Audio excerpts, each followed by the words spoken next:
தஞ்சை மாவட்டம் ஒரத்தநாடு மற்றும் திருவோணம் ஒன்றியத்திற்குட்பட்ட சோழன்குடிக்காடு, திப்பையக்குடி, வேதநாயகிபுரம் உள்ளிட்ட பகுதிகளில் பயிரிடப்பட்டிருந்த நெற்பயிர்கள் மழைநீரில் மூழ்கி சேதமடைந்துள்ளது.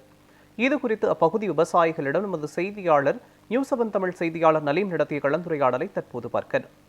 நாம் நிற்கக்கூடிய அந்த இடம் ஒரத்தநாடு தாலுகாவுக்கு உட்பட்ட சோழன்குடிக்காடு கிராமத்தில் நிற்கிறோம். இந்த பகுதியில் பார்த்தீங்கன்னா கடந்த சில நாட்களாக தொடர்ந்து மழையால் கடல் போல் காட்சியளிக்கிற வயல் நிலங்கள்லாம் இப்போ தண்ணி இருக்குது.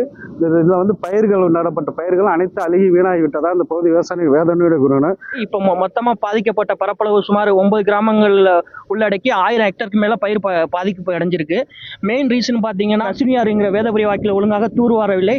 அந்த வடிகால் ஒட்டி சுமார் 2, 3, 4 ஏரிகள் உள்ளது. அந்த ஏரியையும் ஒழுங்காக தூர்வாரவில்லை. அதை அளந்த ஆக்கிரமிப்பை அகற்றித்தரும் என்று மாவட்ட ஆட்சியரிடம், பொதுப்பணித்துறையிடம் பலமுறை கோரிக்கை மனுகள் கொடுத்தோம்.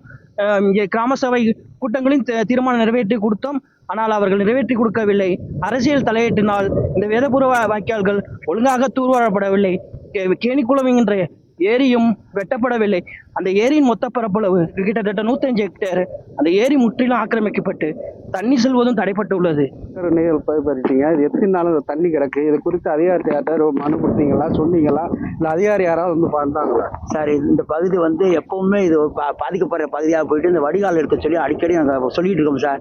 எந்த மனு கொடுத்துருக்கோம், எந்த நடவடிக்கை இல்லை. எங்களுக்கு வந்து பயங்கர பாதிப்பு. இந்த வெள்ளங்கள் மழைன்னு ஆரம்பிச்சாவே எங்களுக்கு இந்த என்ன சொல்றது, அதாவது எங்களுடைய நகை நட்டு அனைத்தையுமே நாங்கள் அடை வச்சு கொண்டாந்து இதுக்குள்ள போட்டு எங்களுடைய வாழ்வாதாரம் பூராவே போயிட்டு தான். நாங்கள் விவசாயிகள் எப்போ பார்த்தாலும் இதே வருடம் இந்த பருவமழை வர்ற நேரம் பார்த்தா எங்களுக்கு எந்த அந்த வடிகாலெல்லாம் சுத்தப்படுத்தாம எங்களுடைய வாழ்வாதாரமே போயிட்டு சார். நாங்கள் ஆடு மாடு நகை நட்டு எல்லாத்தையுமே விற்று எங்களுடைய வாழ்க்கையே போயிட்டு சார். இது பாருங்க சார், இடுப்பளவு தண்ணி சார். கருது, நெல் நடவு எல்லாமே அறுவல். அந்த கருதறுத்த டைமும் அதே பாதிப்பு.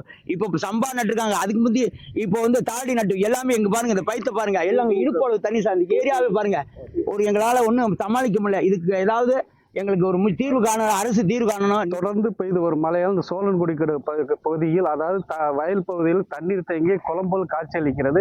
இதெல்லாம் இந்த பகுதியில் வந்து நடவு நட்டிருந்த பயிர்கள் அனைத்து வீணான அந்த பகுதி விவசாயிகள் பெரிதும் பாதிக்கப்பட்டுள்ளன.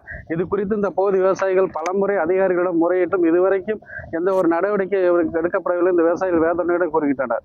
இது குறித்து சம்பந்தப்பட்ட அதிகாரிகள் உடனே நடவடிக்கை எடுத்து இந்த வயல் பகுதியில் தேங்கி நீக்க மழை நீரை அகற்ற வேண்டும் என்பது இந்த பகுதி விவசாயிகளின் கோரிக்கையாக உள்ளது. நியூஸ் 7 தமிழ் செய்திகளுக்காக பட்டுக்கோட்டையிலிருந்து நலீம்.